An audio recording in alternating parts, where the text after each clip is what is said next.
सवाल उठा कि हमारे जो ओएमसीज हैं, हमारी जो तेल कंपनियां हैं, ये तो रशिया से तेल खरीद रही हैं क्योंकि रशिया डिस्काउंट पर हमें तेल बेच रहा था। तो हमारी अपनी एनर्जी सिक्योरिटी अपनी जगह पर है। आपके जो कंसर्न है रशिया के साथ, वो आप अपने ट्रेड इंटरेस्ट के लिए तो चाहते हैं कि युद्ध खत्म हो जाए। तो ये जरा समझते हैं कि ओएमसीज के अंदर खाने में क्या चल रहा है। पेट्रोलियम मंत्रालय इसको लेकर क्या बातचीत कर रहा है ऑयल मार्केटिंग कंपनीज के साथ। हमारे सहयोगी प्रकाश प्रियदर्शी हमारे साथ जुड़ गए हैं कुछ बहुत ही अहम डिटेल्स लेकर। प्रकाश, बताइए क्या चल रहा है, कुछ डायरेक्शन दिए गए हैं सरकार की तरफ से सरकारी तेल कंपनियों को? देखिए, रशियन क्रूड की खरीद पर जिस पेनल्टी की बात की गई है, जिसकी घोषणा अमेरिकन प्रेसिडेंट ने की है, उस मसले पर सरकार चर्चा कर रही है। इनफैक्ट ऑयल मिनिस्ट्री लगातार ऑयल मार्केटिंग कंपनीज के संपर्क में है।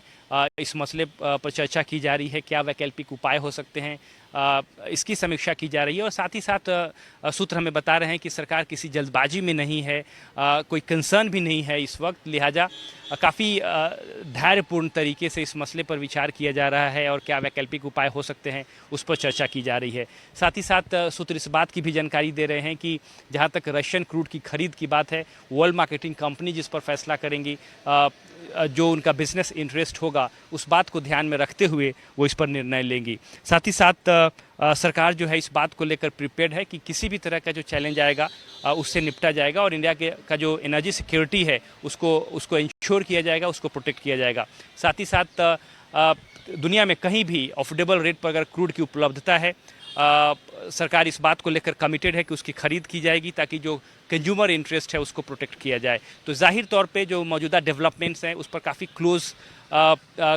क्लोज वॉच है सरकार की तरफ से। ऑयल मिनिस्ट्री लगातार ऑयल मार्केटिंग कंपनीज के संपर्क में है, तमाम वैकल्पिक उपायों पर चर्चा हो रही है और साथ ही साथ इस बात को भी इंश्योर करने की बात हो रही है कि जो हमारी एनर्जी सिक्योरिटी है, जो अफोर्डेबिलिटी है, उसको सुनिश्चित किया जाए। साथ ही साथ सूत्र इस बात की भी जानकारी दे रहे हैं और लगातार इस बात को दोहराते रहे हैं, सरकार भी इस बात को दोहराती रही है कि जो इंपोर्ट बास्केट है, खासकर क्रूड परचेज की बात करें, उसको काफ़ी डाइवर्सिफाई कर लिया गया है पिछले 2 सालों में। अब करीब 40 कंट्री से इंडिया इंपोर्ट कर रहा है क्रूड की। जहां तक बात करें तो कोई पोटेंशियल थ्रेट इस वक्त नहीं है और ग्लोबल मार्केट में क्रूड की सप्लाई की कोई दिक्कत भी नहीं है। डोमेस्टिक डिमांड को आसानी से मीट किया जा सकता है, लिहाजा कोई पोटेंशियल थ्रेट इस वक्त नहीं है। लेकिन जो डेवलपमेंट्स पैदा हुए हैं उसका क्या दूरगामी इम्पैक्ट हो सकता है, इस मसले पर सरकार लगातार चर्चा कर रही है।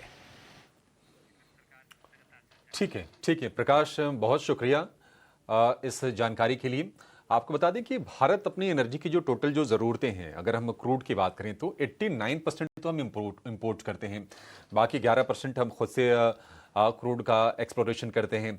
और अगर हम FY25 की बात करें तो हमने 200 करीब 250 मिलियन टन हमने कच्चे तेल का इंपोर्ट किया है। और जहां से भी हमें सस्ता मिलेगा हम वहां से करते हैं। 40 देशों से कर रहे हैं, उसमें अमेरिका भी एक है और अमेरिका से भी हम बड़ी मात्रा में क्रूड इंपोर्ट करते हैं। रूस से थोड़ा ज़्यादा करने की वजह यह है कि ट्रांसपोर्टेशन थोड़ा इजी है। देखते हैं कि आगे इस मुद्दे पर क्या होता है, लेकिन चलिए बाजार की क्लोजिंग की तरफ बढ़ेंगे। आज